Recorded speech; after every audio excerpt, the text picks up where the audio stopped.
Let's dive into Dutch's training so that we can stay consistent at home. So, whenever he's offering behaviors that we want to keep on seeing, that could be following our commands or just being polite in general, we want to make sure that we're rewarding him. That way, he understands that we want to see these behaviors more often. And a reward could be petting, praise, treats, anything that he enjoys.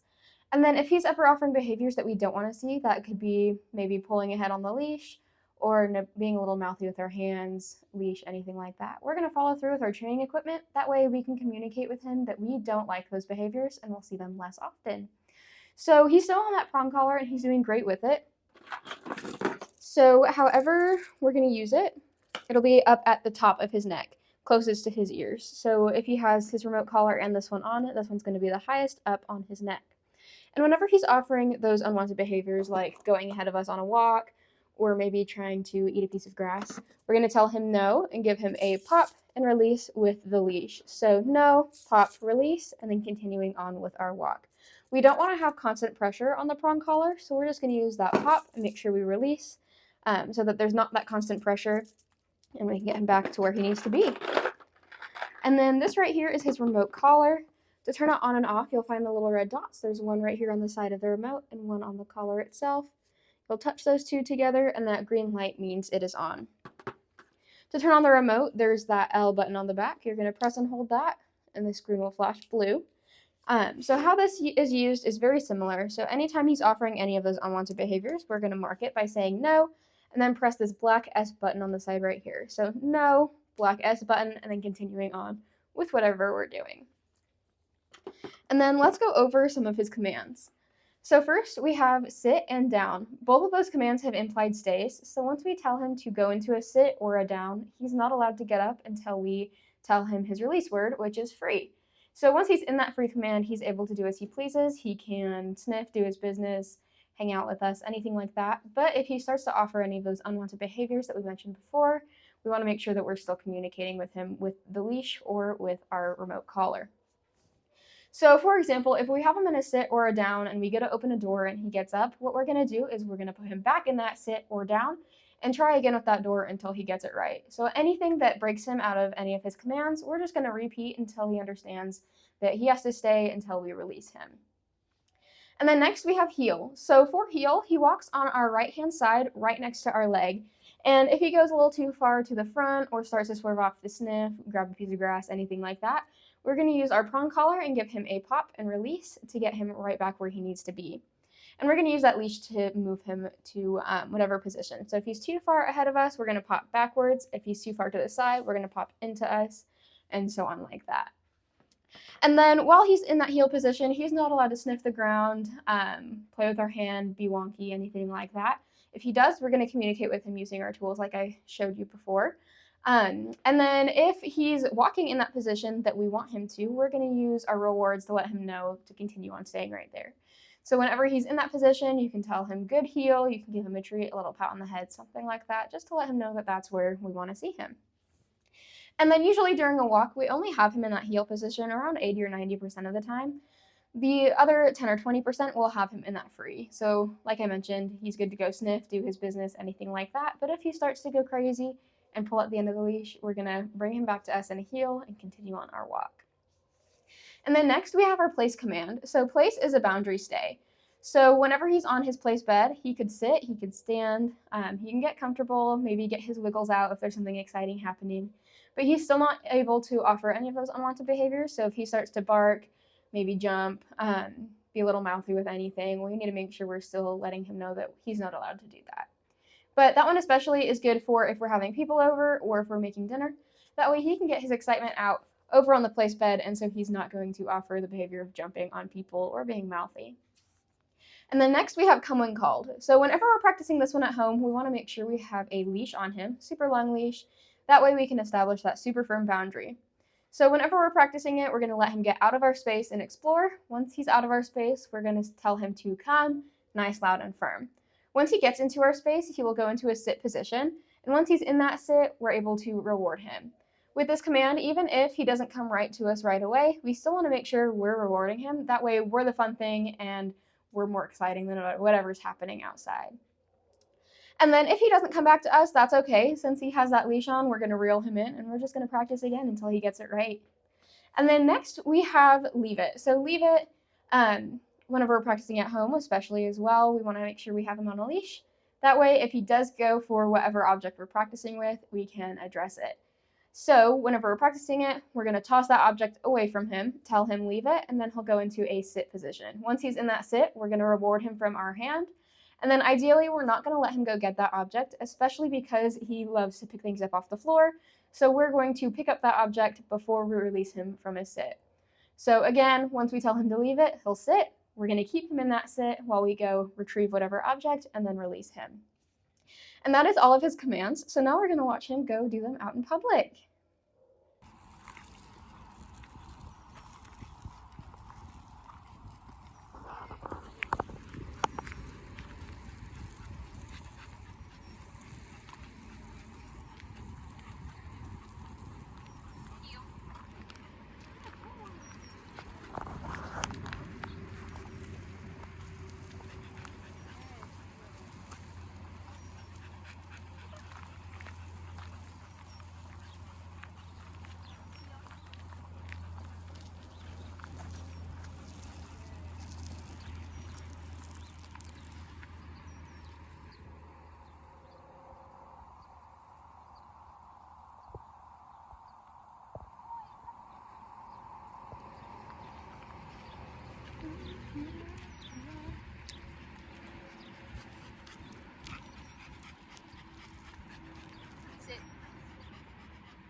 Alrighty, so now we're going to go over the features of his remote collar. So starting with the collar itself, this red dot is going to be that magnet that connects to this red dot to turn the collar on and off. In between the prongs right here on the back, you'll see that little charge port. It does stay charged for a pretty decent amount of time. Since this collar is going to be the one on him most often, as soon as he wakes up, you'll put it on. As soon as he goes to bed, you're going to take it off. Since this one's going to be on him more often, we're going to have to charge it a little bit more. So it does hold charge for 2 to 3 days if you have it on him for a full 12 hours. So it's super easy to keep charged, and it doesn't take super long to charge either. Usually I find that it only takes like an hour or two to reach that full charge. And then the buttons on the remote, on the back right here, there's that L button. That is that on and off button if you press and hold. If you just tap the button, for example, like that, it'll have that flashlight setting. So first tap will have it blink, second tap will have that constant light, and a third one will have it turn off. So that's a great feature for if you're outside at night and you're like, where's Dutch? You can use the flashlight to help find him. On the other side right here, there is that T button. This is the vibrate setting. So he doesn't understand what this one means, so this one's good to use if you don't remember if you turned on the collar or if it might be dead. You can use that to catch his attention, maybe if he's whining, anything like that to break it up. So this button you can use to help tell if it's on or off, or just to break up any behaviors. Over here on the other side, this black S button is going to be his normal day-to-day button. Whenever he's offering any unwanted behaviors or breaking any of our commands, we're going to tap this button to communicate through the collar. This red button right here is for emergencies only. It is set 25 levels above whatever it's set on. So for example, if he's on level 25, it'll jump it up to level 50. So it'll match with his adrenaline. So if he's running at the road or at something that might interfere with his safety, we can use this red button to help match his adrenaline and help him listen to us if he's ignoring us. On the top right here, this dial is how you'll adjust what level he's on. Right now it's locked, so to unlock it, you'll press and hold until the number flashes, and then you can adjust it from there. To lock it back into place, you'll press and hold again, it'll flash again, and then it is off. The charge port for the remote is on the back right here, is this little flap. The charger's in the box as well. And then it is waterproof, so if he's playing in water and it's hot outside, that's totally fine. I would just rotate where it sits on his neck so that he doesn't get any irritation. And then other than that, that is everything on here. If you have any questions, let us know. But you are all set to have fun and stay consistent.